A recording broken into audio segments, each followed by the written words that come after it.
Kasi ang nakikita ko na outright solution dito, which could not be called outright, palitan na natin konstitusyon. Baguhin na natin. Pagka ganyan, ano? Suportado ni Senate President Vicente Tito Soto III na amyendahan ng 1987 Constitution matapos isapinal ng Supreme Court ang desisyon na unconstitutional ang Articles of Impeachment laban kay Vice President Sara Duterte. Ayon kay SP Soto, bunsod ng mga patakarang idinagdag ng Korte Suprema para sa proseso ng impeachment, imposible nang mapatalsik sa pwesto ang mga opisyal ng gobyernong hindi ginagawa ang kanilang mga trabaho. Nagtataka rin ang senador sa unanimous decision ng Supreme Court Justices na aniyay hindi man lang nabigyan ng paliwanag kung bakit ganoon ang naging hatol ng mga ito.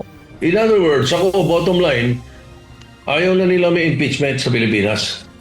Gano'n ang itsura nitong decision na ginawa ng Supreme Court. Nais makipagpulong ng Senate President kay House Speaker Faustino Bogie III sa mga susunod na linggo tungkol sa maaaring dialogo sa pagitan ng dalawang kapulungan ng Kongreso patungkol sa ruling ng SC pagdating sa rules of impeachment. What we can do is meet with them.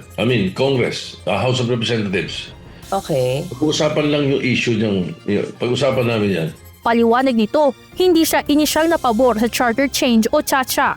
Ngunit kung ganito ang nangyayari, susuportahan niya ang mga udyok para amyendahan ang konstitusyon.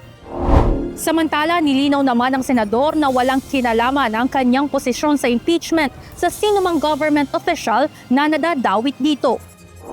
Walang personalidad dito whether it's the impeachment of the filed impeachment for President Marcos or Vice President Duterte. It's nothing to do with that. Even if somebody files an impeachment to any of the members of the Supreme Court, walang kinalaman yung aking punto dito.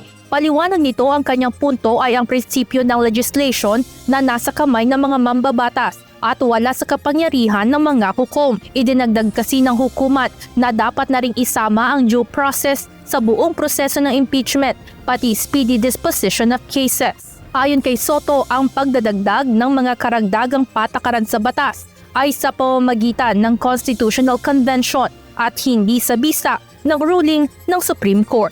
Evan Alvarez, UNTV News and Rescue. Diyos ang aming sandigan, serbisyo publiko ang aming pinahahalagahan.